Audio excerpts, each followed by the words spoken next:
Flip, flip, flip, flip, flip, flip, flip, flip, Flip Weekly. Ladies and gentlemen, welcome to the Flip Weekly podcast. This is a podcast hosted by yours truly, Matt. I'm a reseller. We go to thrift stores, garage sales, we find things on Facebook Marketplace, and the entire goal is to get rich through reselling. This is the year of the reseller 2026. I swear I heard that somewhere. We're going to be getting rich by buying stuff in thrift stores for $3 and selling them for $20, right? How many times do we have to do that over and over and over again until we join the 1%? I think it's going to take a while. I really think it's going to take a while. It's been a big week. We have some sales that have put my average sale price into the triple digits.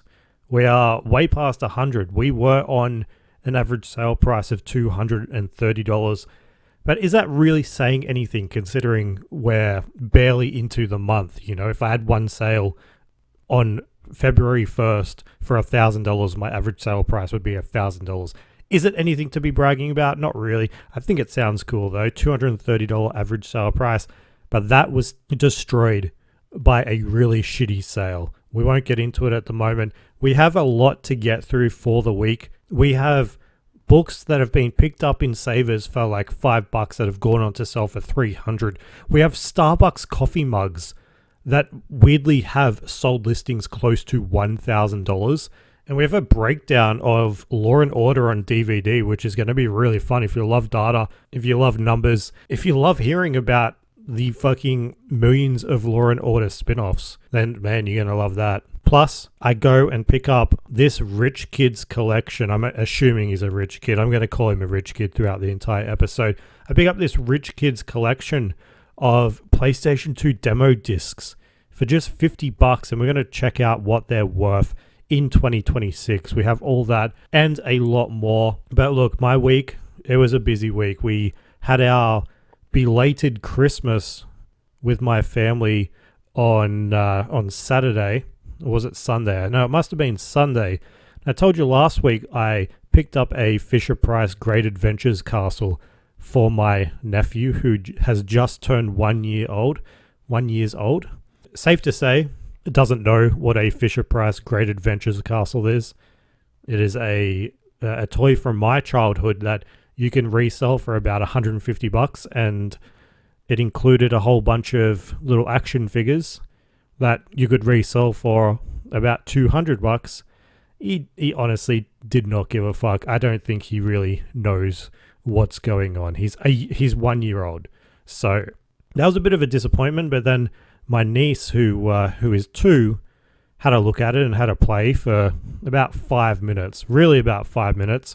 I thought, okay, well, she's going to enjoy it more than him. But then she got distracted by literally a pair of tongs, so it didn't really go over that well. I mean, I liked it. I enjoyed it. I enjoyed, I guess, looking at it. But yeah, that was last week. I told you about that. I was just excited to talk about it. I kept it under wraps just in case anyone from my family slogged through one of these podcast episodes and listened to that pickup. But yeah, that's the thing about reselling. In order to make money, you have to, sell the things that you pick up. You can't be giving it away to your friends and family. And I sort of wonder when you really get into reselling. Like, I mean, it's pretty much my life right now, or a big chunk of my life. When you're giving gifts, I wonder what the people are thinking. Are they thinking, is this just going to be like another junky item from a thrift store? Are they going to enjoy like a thrifted item as much as like a brand new item? Is there going to be any sort of connotation over, is this clean? Should I be giving it to my kids? Interesting thought, but we're not going to dive into it, right? We're not going to talk about that.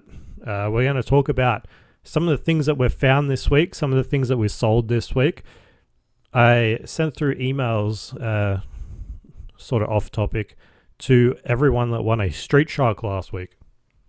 We had that Street Shark competition where 5 people won Street Sharks. They're all going to be in the post just as soon as I remember to pick up the padded mailers from Australia Post next time I go there. Every time I'm there, I'm like, I need to buy 5 of these fucking padded mailers, and I just walk out empty-handed. So I need to do that. This podcast isn't my to-do list, so we should really talk about what has been bought. Should we just get straight into it? I think we should just get straight into it, right? So what happened? What was the go? I was at Vinnie's. The thing about Vinnie's nowadays is that you're trying to find the items that fall through the crack. And usually for us, it's like the smaller items. It's items that look inconspicuous. They look valueless. The bigger the item is, usually the more effort that they're going to put into looking up what it is. And for this item this week, I think that nobody put in any sort of effort whatsoever. What it was a Demon Slayer book collection.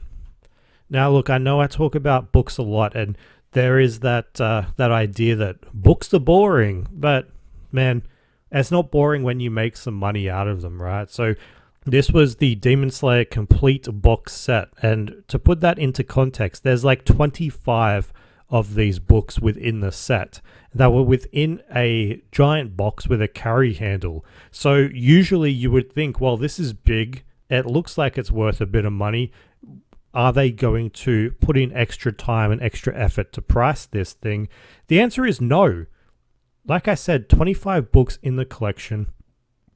Or is it 23? It might be 23. The reason why I think it's 23 is because they priced it at $45. So that's almost like $2 a book. They had the 23 books within this giant box, and it came with like a mini booklet and a poster. That completes the set. And in the thrift store, I opened up the box. I looked to see if it was complete. You know, if you're missing a poster, if you're missing a mini booklet thing, it's going to reduce the price. And what do you know? Everything was inside. This thing looked like it was in mint condition. The books didn't have that damage from being pulled out of the box. Everything just looked good. And at $45, I was surprised it was just sitting around. I was surprised it was sitting around, and I was surprised that nobody had bought it yet. So I'm like, all right, I'll buy this. Oh, by the way, that's the other thing. Sometimes I think some of the higher priced items are left behind by other resellers because they don't want to fork out that much money, which is weird because, you know, in this game, you have to spend money to make money. You would think that you'd be okay with spending a bit more money to make a bit more money. But anyway, it was the Demon Slayer book, which is like this Japanese anime thing. 23 books inside of it. I looked up comps and I looked up the sell-through rate. The sell-through rate in Australia is absolutely impressive. We have 5 active listings and we have 16 sold listings. So chuck those numbers into the sell-through rate calculator, and that gives us a 320% sell-through rate, which means if you list it up, it's pretty much going to be sold within 90 days. This specific item that's listed up sells 3 times over within that 90-day period. So we're expecting a very quick sale. If we look at the comps, we have brand new and we have pre-owned. And the most recent sale was for $220, but they go as high as $350. We paid $45. We should be able to get, what am I going to do? I'm going to list it up for like $250. So it's going to be 45 into 250. Once we take out fees, once we take out post, we're going to be left with about $150 in profit. So that's pretty decent from, you know, just a quick little pickup. I mean, it's not little. This thing's fucking massive. If you want to see photos, go onto the Flip Weekly newsletter. But, you know, a lot of people talk about buying anime, buying manga. I've talked about this before on the podcast. You really just have to buy the right stuff. And I've had an offer for this that I've turned down. I'm pretty sure it's going to sell within a quick time frame. You know, the sell-through rate speaks for itself. 300%, over 300%. That's insane. So we had some luck there in Vinnie's, and then we had to a different Vinnie's, and we had some more luck. But this luck was a bit different because I'm not sure if this is going to sell. I've never ventured into this category before. And here's the thing. When you consume as much reseller content as I do, you start to see signs some things don't make sense. Some people talk about specific categories all the time, and you hear them and you're like, this can't be right. I remember back in the day, there was a specific YouTube reseller in the US that would always talk about buying vintage Christmas items. And in my mind, I was like, well, okay, I'm gonna buy this when I go to garage sales, and I would buy like all the vintage Christmas items that I would find. This is before I knew anything about, sell-through rates, or I don't know, when I was too fucking dumb, right? When I think about the early days of reselling, it's sort of like when I think about the early days of being at school, where I wasn't a sentient human. I was just existing. I don't know, existing in the Netherverse. Is that a thing? Netherverse? I was just existing, right? That's honestly how I feel. I was just buying basically anything, and I swear I still have some stuff. Actually, I've given most of it away. I did a cull, that's right. But I remember just buying this. It was like this Boston Warehouse Christmas. What was it? It was like a candle, not a diffuser. It was like one of those things that puts out a candle. And I just looked at it when I was at the garage sale. I was like, well, this is vintage Christmas. Let's pick it up. And I mean, this is a really poor experiment, considering I had like that one thing I can remember, but it never sold. I think it sat with me for like 2 years before I just gave it away. So I'd always hear buy vintage Christmas stuff. And then I'd hear stuff like, well, it's Starbucks. It's a Starbucks cup. This stuff goes crazy. It's ultra collectible. People would buy it left and right from garage sales. And I mean, I don't know if you follow reseller content as much as I do, but you probably know the people that I'm talking about in the US that buy this sort of shit. And the reason they buy this sort of shit is because they have a huge following that buy their crap. And it is literal crap. It is, it's like a home shopping network nowadays. But if you bought anything they bought, then you'd be stuck with it for years. But I heard this, buy Starbucks, and I've never bought Starbucks cups before. I don't know anything about it. I don't drink coffee.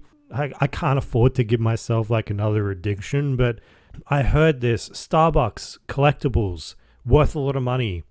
Never really looked into it until I found this Starbucks cup in Vinnie's this week, and it looked like a really, really high quality, I guess, mug. I noticed there was like this gold button on it, and it had the Starbucks lady. She always has reminded me of, is it Ursula from The Little Mermaid? Or who's that chick from like Greek mythology that has the snakes' hair?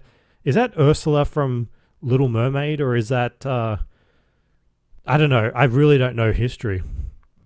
Well, I guess it's not really history, right? It's make-believe history. History speaking as if this chick with snakes for hair actually existed. No, she's always reminded me of that. So I spotted it, and I'm like, okay, this is a Starbucks mug, right? It's about, I don't know, it's about 20 centimeters tall.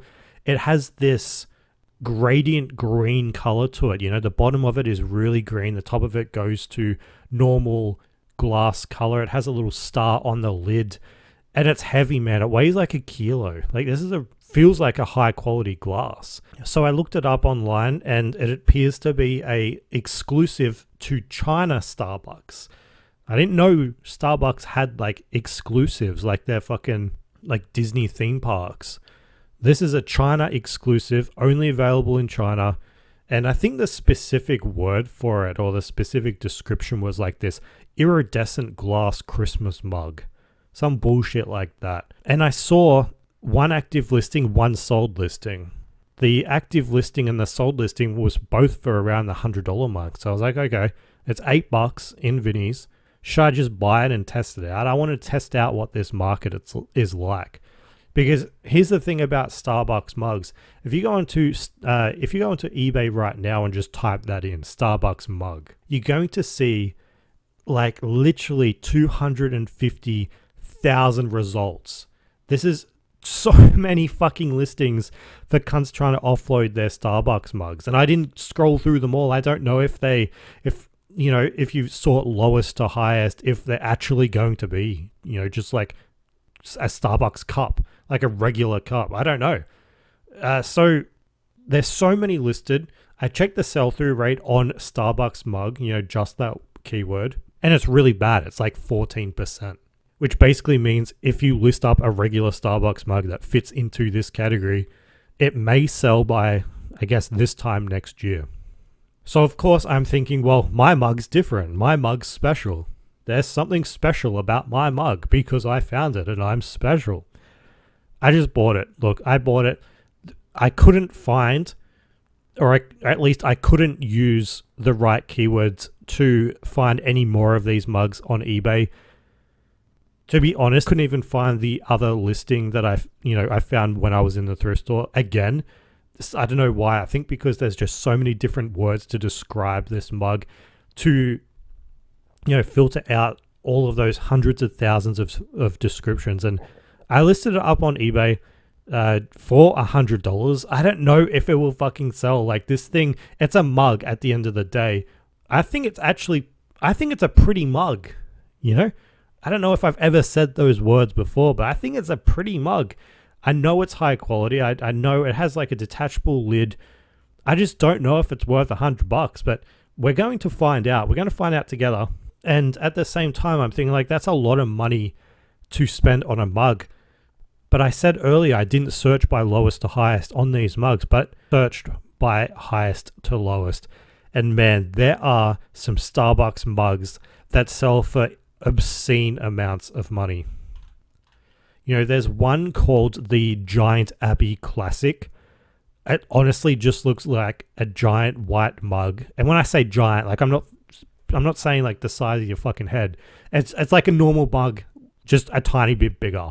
And I guess for coffee lovers, it's like, ooh, this is giant. No, it's just like, come on, it's a tiny bit bigger. It might as well be called like a tiny bit bigger cup, right? There's sold listings for this thing. And there's not just one, because once I sorted by highest to lowest and I saw this pop up multiple times, I was like, come on, man, this has to be an anomaly. No, I typed in Giant Abbey Classic Starbucks mug into eBay. There's multiple sold listings for this fucking thing. It sells for between $500 and $1,000. We have a sold listing here for $868 just for this dumb fucking cup, man.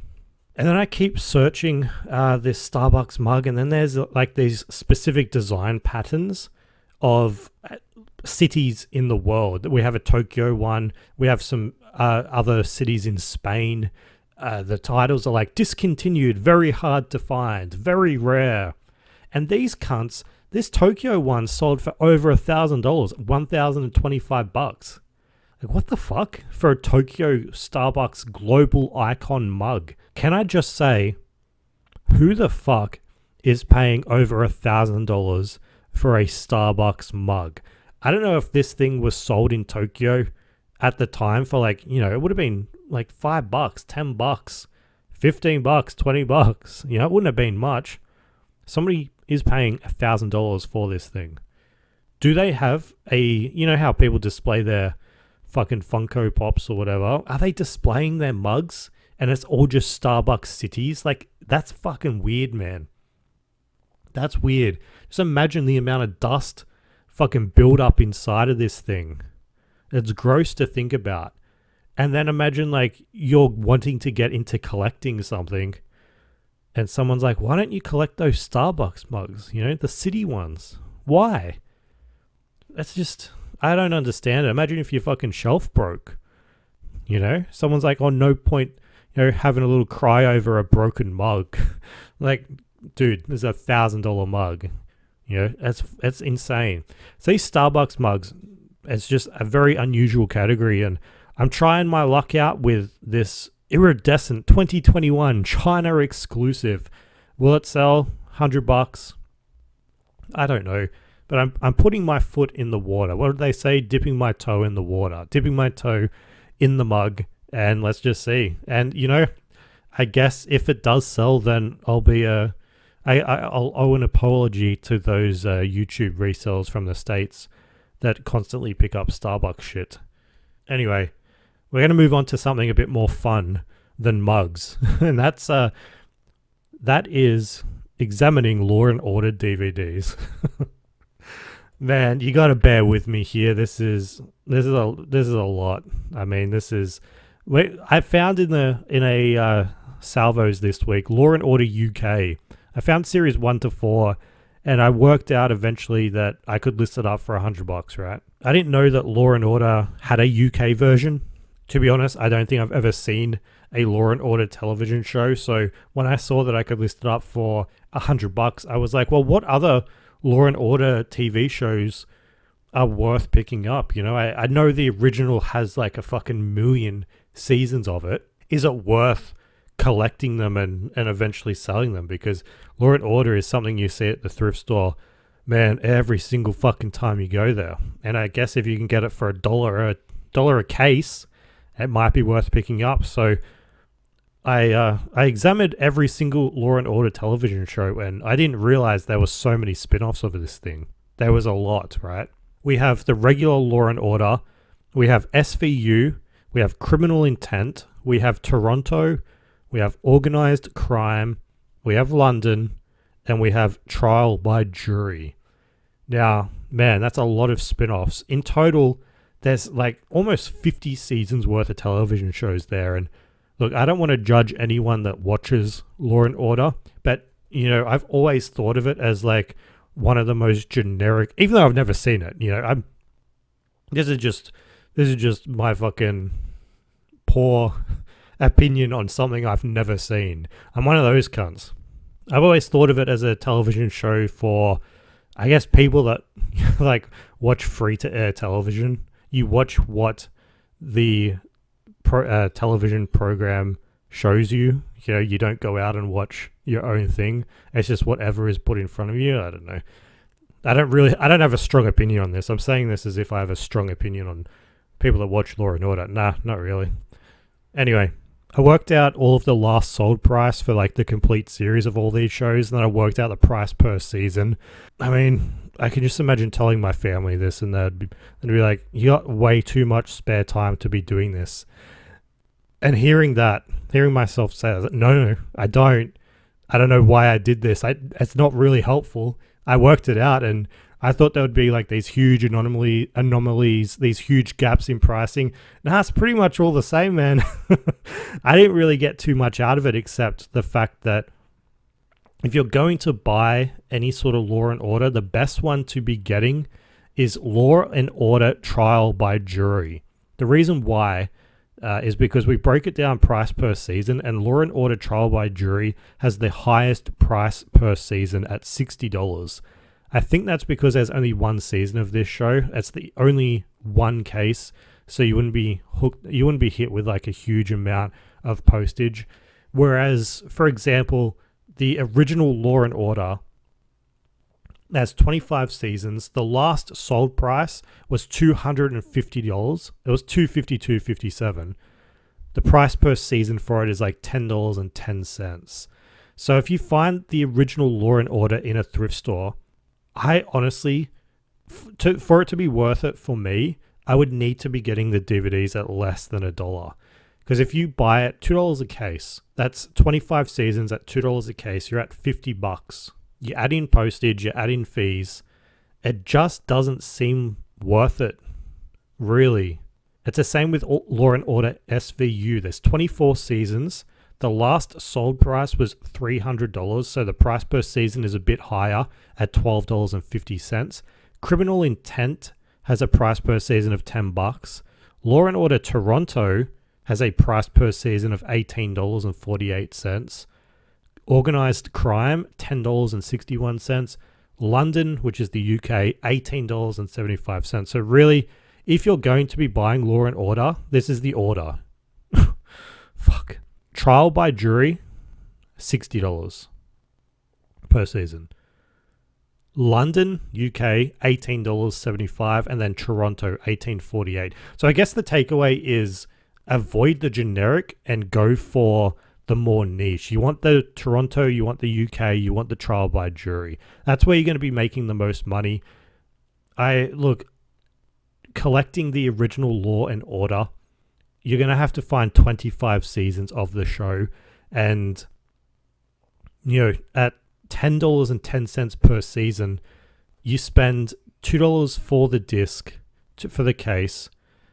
You have to spend at least, like, once you break it all down, an extra dollar on shipping, an extra dollar on fees. That's $4 that you're paying per season. Price per season is $10, making $6 per season. Like, come on. If we're going to make it rich in 2026, we can't be turning essentially like $4 into $10. And that's if you're able to get the season at what, like $2 per season. Vinnies, Salvos, Savers, they don't really price like that. You could be doing $3-4. There's just not that much money to be made in Law and Order. I'm saying this as if somebody has asked, like, should I be buying Law and Order? This is just one random television show that did a little deep dive on because I got Law and Order UK. Anyway, I got Law and Order UK, 4 seasons. I paid $12 and it should turn into $100. Those smaller niche shows, versions of Law and Order, they're not around much in Australia. That's why you're able to get more money for them. But yeah, that's Law and Order. Basically, don't buy them. I probably wouldn't even buy this again. 12 into 100. Anyway, let's just move on, man. We're going to talk about a Facebook Marketplace pickup that I had. It's actually the title of this podcast. I was able to snatch it up on Marketplace, and I was surprised that nobody else did. This is a buyer that doesn't know how to put things on pending. So it was throughout the week, I saw this listing. It was for official PlayStation 2 magazine Australian demo discs. In the description of the Marketplace listing said 39 discs in total, and the price was only $50. Now that's a lot for PlayStation 2. I mean, any sort of PlayStation 2 game, right? Like if this was a listing for 39 PlayStation 2 games for $50, you know it would have sold within 10 minutes. But this thing was up for a while, man. Like when I clicked on it for the first time, it didn't have the text saying, just listed or listed 30 minutes ago or 10 minutes ago. That's what I usually find when I'm looking at video games on Marketplace. So I don't know how long this has been live for. So I messaged the guy and have this conversation was brutal, and this might be why nobody else bought them. This is one of those people that mustn't check their phone or check Marketplace as often as somebody like you and me, because it took like a day to get a response. And that doesn't sound like much, but when you're trying to like ask a question, get an address, set up a time, when they don't respond for like 24 hours and like, oh, sorry, I just saw this. You're like, respond within fucking 3 minutes saying, no worries, can I come out now? And then you don't get another response for fucking hours. That's exactly what happened with this guy. He's like, oh, sorry, I was at the beach. And I responded instantly being like, no worries, like what time we be home, or when we be home, when can I come round? Like, I want to give you fucking money, mate. Let's set up a date, let's set up a time. I'd get nothing back. And then I sent another message because I wanted to go out on the weekend to buy this. I just couldn't get them throughout the week. And it's a big no-no when it comes to video games, right? Like people will swoop in and get this. So I was surprised that I was able to set it up to go out on a Sunday. I think it was a Saturday, Sunday. I can't remember, man. Nobody had gone out there. And I honestly do think it was because this guy was a really, really bad communicator. So I sent a message being like, I can come out this morning or I can come out this afternoon. Absolutely nothing. This is after he's given me his address, by the way. So I sent a follow-up message saying I can come out in a few hours, or I gave him a time, and I said, just reconfirming your address is, and I posted his address. And I thought maybe if the fact that I send this guy his address, it might, push him into responding quicker. And as soon as I said that, as soon as I basically said like, this is where you live, he responded to me. So I think it's sort of creepy though, right?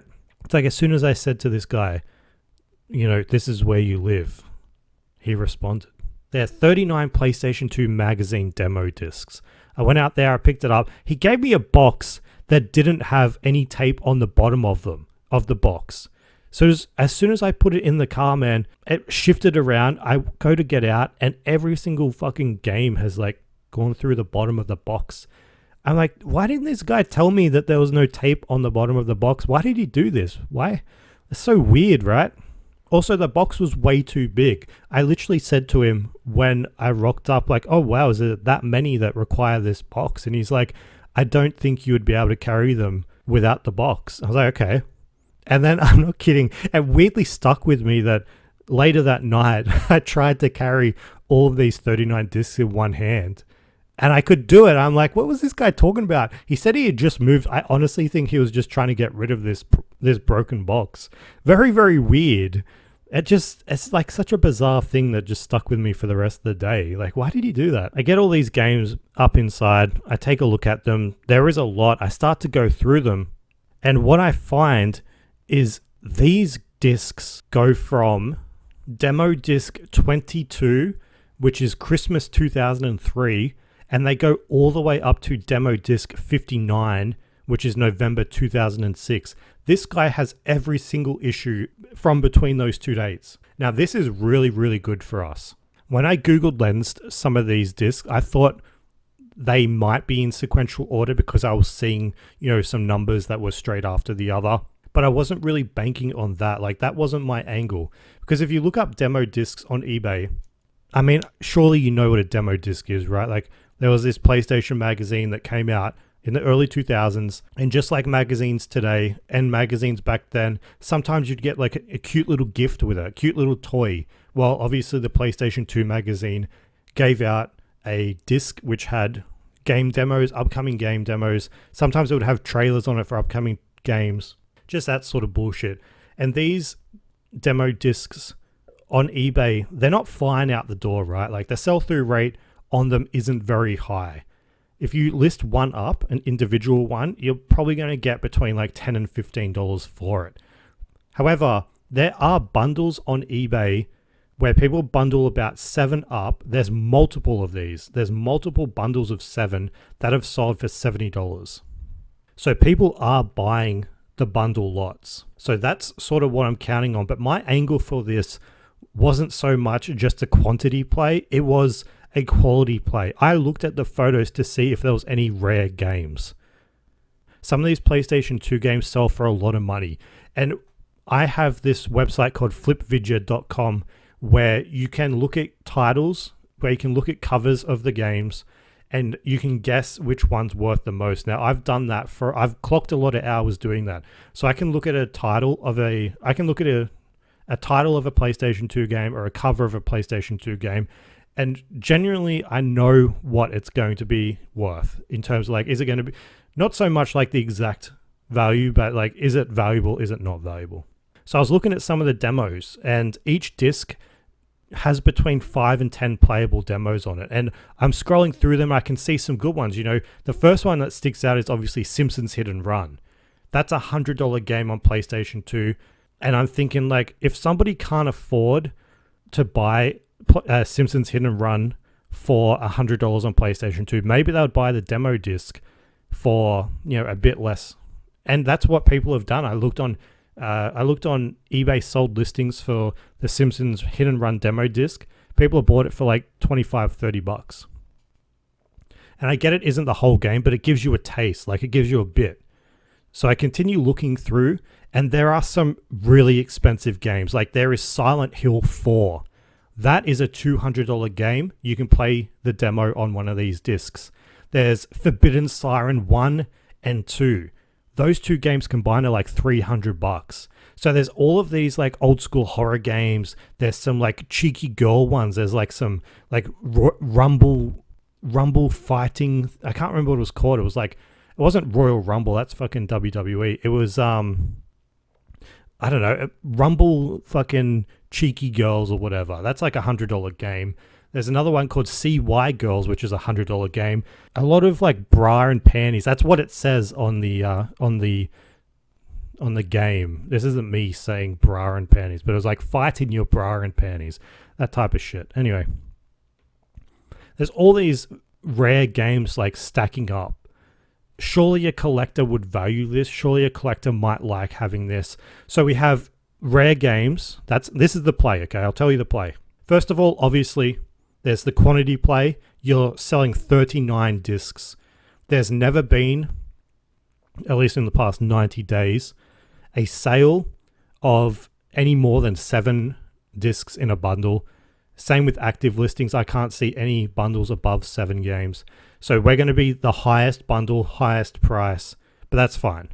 So that's one play, quantity. The second play is the rare game play, where a lot of these discs have rare games on them. People can, spend a bit less money to play all these different games. I mean, all those ones I read out to you are like worth between $500 and $1,000 in total.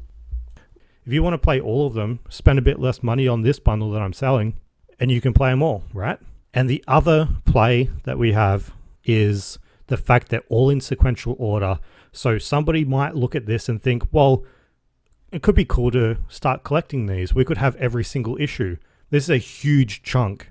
And also, I mean, if somebody is already collecting them, this is a huge chunk as well. So look, we have several different plays. I like having all these different plays when I'm buying items. So if the quantity one fails, then, the rare game one will step up, that type of shit. So I bought them for $50. I've listed them on eBay right now for $300. It's getting a lot of views, so not one person has watched it yet, but I don't know. I don't know how this is going to go. We really need to trust our gut when it comes to, listing items that we can't see comps for. We're really just predicting, right? That's all I'm doing. We could use the $70 bundles that have sold in the past. That was for 7. What's 39 divided by 7? Someone do the maths. It's 5.5. We could have done it that way. 5.5 times 70. That's $390. We could have done that. I'm doing $300. Let's see how it goes, man. And I'm surprised that it was still up on Marketplace and nobody swooped in. I waited like 4 days to pick them up, and we did agree for me to buy them, but they were still up, man. And somebody could have swooped in. This might just be like the Facebook Marketplace video game bros, the people that just buy video games on Marketplace. This might be them overlooking the discs. That's what I think it is. But we're not going to overlook them. We're going to try and make some money out of them. If they sell, kudos to me, right? That's just kudos to me, not kudos to anyone else. Yeah, kudos to me for fucking finding some value where all the video game bros just overlooked it. It's funny, I say this, and the reality probably is that they tried to go out and buy them, just this cunt never replied to their messages. And it took me saying his address to get a response. That's probably, the reality of it.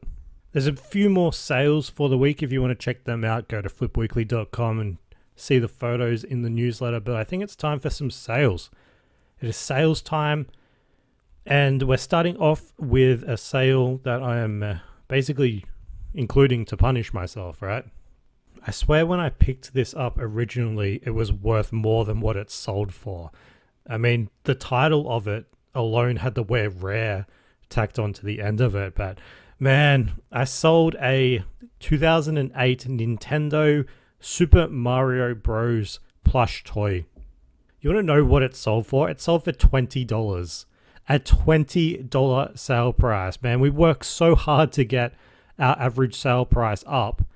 And then this fucking Mario plush toy just brings it right back down. Like, I honestly don't know how some people do it. I don't know how some people can buy a plush from Vinnie's or Salvo's for like $3 and then just like this, sell it 2 years later for $20. This thing has sat with me for 2 fucking years. I really need to not buy this crap anymore. If you're buying plush, just like I did earlier, you need an angle. You need an angle with your items. Like, it's either incredibly rare to the point it's worth hundreds and hundreds of dollars, or it's like a crazy good seller that has a really high sell-through rate. And I'm talking like over 100% with more than just like 1 or 2 sales. You need that angle. The angle could even be that it's going to be a huge bundle, like do the quantity angle.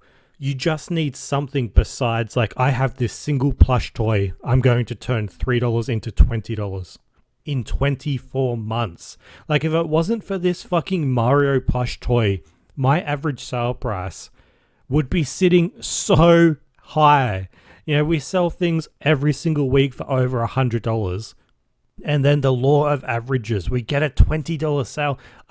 Oh man, a $20 sale brings that down. You know, if you have a $100 sale and a $20 sale, your average sale price is going to be $50. Wait, is that right? Do the maths for me. It's fucking bad, man. It's really bad. So we really need to get that average sale price back up. We need to get rid of, I think I need to do another cull. Now that I think about it, I think I need to do another cull. I don't know why I kept this. I think I must have just thought like it's cool. You know, it's a Mario plush toy.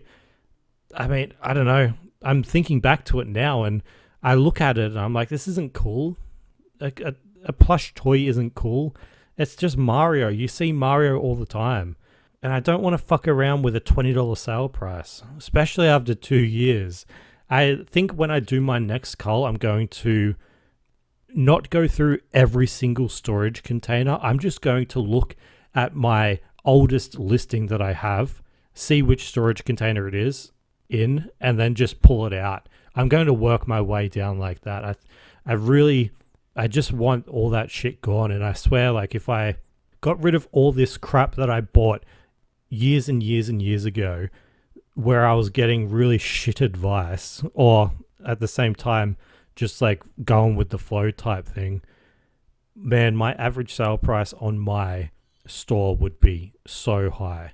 Same with my sale price. Anyway, let's get the average sale price back up. We have a sale. We have an Olympus camera. We have a really cool camera, Olympus Stylus 1 digital camera that I bought for $50. It is sold for $325, and it was sold via local pickup. Now, I completely forgot that I had local pickup turned on. This guy sent me through a message saying that he was local and if he could come around and pay cash. And I was like, well, sorry, mate. You need to pay through the eBay app. eBay wants their fees. And if you try and get around that, you're going to get your account banned. So he rocks up. Everything went well. It's always nerve-wracking to have that person testing it in front of you. But that was a $325 sale price. If you find digital cameras on Marketplace, I think is where I found this, then you're going to be able to sell them quite quickly. And I used this myself a few times to record some videos. So yeah, that was a good sale. And we have another Polly Pocket out the door. I'll be happy if, I mean, for the rest of my life, I'm making this sold for $90. If I'm making $100 a week from Polly Pockets, I'd be a very happy man. So yeah, that was another Polly Pocket. This was the Polly Pocket Horseshoe Saloon with 3 original figures. This one wasn't fully complete, but because we had the original figures and some of the lights inside of it still worked, we were able to get, you know, close to $100 for that. So that was good. Side note with the Polly Pocket, I actually gifted my 2-year-old niece a modern Polly Pocket last weekend, 2026 Polly Pocket, for our belated Christmas party. And to be honest, she didn't seem very interested. She didn't even take it out of the packaging. She'd rather play with those pair of tongs that I was talking about earlier. There's a gift of the day. Pair of fucking tongs. Wasn't even for her. I think it was just my bad gifting for thinking that a child is going to be interested in something like this. Anyway, we had another sale, and this honestly completely shocked me because when I saw the sale price and I saw the title of it, I was like, what the fuck is this? This was really confusing. It was Maze of the Blue Medusa. That's what I could see on the notification on my app. I was like, what the fuck is Maze of the Blue Medusa? A jigsaw puzzle, a board game? I had no idea. I completely forgot that I had a $300 book stored away for a rainy day. This is a role-playing game book. It's like a tabletop role-playing game. I found it in September, and I found 4 of these things. I paid $20 total for 4 of these role-playing game books, and the total listed value was $850. So we have one of them selling here for $300. That was, man, $6.50 into $300 just for a book. Nothing special about it except it explained rules for some tabletop RPG. Now, this is a really good category of books to be finding, by the way. Like, you know, we've gone over throughout the past few months all the different types of books that I pick up, and this category is another one. Tabletop role-playing game books. Here's a few tips for finding these sort of things. First of all, you have to be lucky. That's the number one rule for thrifting. You need to be lucky.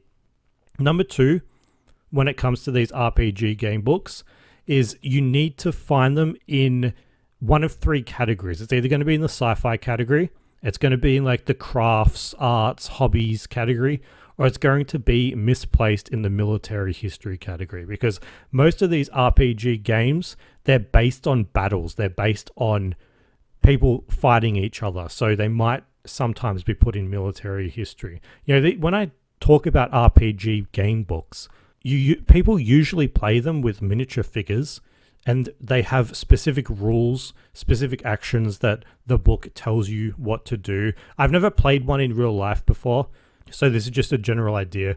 But the game, the book helps the people play the game. It's a really poor explanation. But another thing, when you're finding these books, some of the words that you'll see on them, they're always using like fantasy type of words, like Maze of the Blue Medusa doesn't really mean anything, so it's usually it's like a game name, right? So made up words. You'll also sometimes see words on it like game, like kit, like RPG. All those things are handy to just keep in the back of your mind if you see them. And the last tip obviously is you need to be lucky. Like that's really all that it comes down to. It's so easy to look in these specific places and you see the same books over and over and over again. You see the same authors, Dean Koontz or whatever the fuck that cunt's name is, that doesn't have a single valuable book. You see that Raymond Feist, again, don't think he has a single valuable book. I don't know who these cunts are. You see one of these books that stands out. I mean, one of the 4 books that I found was called Fish Fuckers. Like, who isn't going to see the word fish fuckers and pick it up? I mean, I certainly picked it up. I wanted to see if there was any fucking photos. There was too, and eBay took that listing down for bestiality. Yeah. Anyway, that $300 book, really good sale. And we still have some value left. We still have Fish Fuckers that's listed up for $300. We have one called Vornheim that's listed up for $150. We have another one that's listed up for $100. They're really niche, so they haven't moved at like a really, really quick pace. But you can't really complain when you don't list them for a price that's going to, go out the door. Like, I'm sure if I listed this Maze of the Blue Medusa for $100, it would have sold, really, really quick. We're listing them up for at the very tippy top, so they take a bit longer to sell, which is fine. Anyway, next sale was a Toy Story sale. I think I talked about this on the podcast not too long ago. It was a Toy Story bucket of soldiers from 1995. Found it in a Lifeline thrift store. It is sold. It's just a single bucket with Toy Story branding. It has a whole bunch of soldiers inside of it. It sold for $80.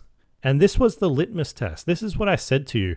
When I listed this up and I found it, I said that the Toy Story trailer had just came out for the next one. It's due out, the next Toy Story movie, in June of this year, June 2026. So there's going to be a huge ramp up in marketing. Toy Story is going to be everywhere. And I thought, like, will this bucket of soldiers that has stickers peeling off, there was a guy in the bucket, like a soldier with a parachute that was barely hanging on for dear life. Would this sell? And it did. There's the litmus test. Toy Story stuff, I think, is going to, between now and the middle of the year, be quick sellers. So getting quick. This isn't to say go out and fucking buy every single Toy Story thing you sell. Always do your comp research and shit. But I think Toy Story is going to be a big seller at the beginning of this year. Another sale was, I think I talked about it last week. It was called Journeys of Frodo. It was the Atlas. Journeys of Frodo Atlas from 1998. This is another Lord of the Rings book detailing the Fellowship's journey across Middle-earth. It is sold on Marketplace, and I'm just thinking that I really need to stop underpricing on Marketplace. If I put something on eBay for $100, I'll usually put it on Marketplace for $50. That's just so cheap because I sold this book for $50. It is a book that has sold in the past for close to 200. And I think when I just get into the listing zone, when I cross post to Marketplace, I'm like, it's $100 on eBay. Let's just do $50 on Marketplace, which is a really, really bad strategy. It sold, it shipped. I paid $4 for it. Old school Lord of the Rings stuff is always going to sell well in the book space. I just really need to stop underpricing on Marketplace because people are still buying on Marketplace. They're still trying to find cool stuff. So if you have cool stuff, do not price it severely under the market. If this was listed on eBay for $50, man, it would be the lowest sale this book has ever fucking had. Anyway, there's plenty more sales on the Flip Weekly newsletter if you want to check them out. That's all I've got for you this week. If you're listening on YouTube, please give us a like and a comment and subscribe. If you're listening on Spotify, please rate the podcast a full 5 stars. We'll be back next week with plenty of thrifting content. Again, go to flipweekly.com if you want to see photos from this week's podcast episode. Thank you again for listening. I'll see you again next week. Flip, flip, flip, flip, flip, flip, flip, flip, Flip Weekly.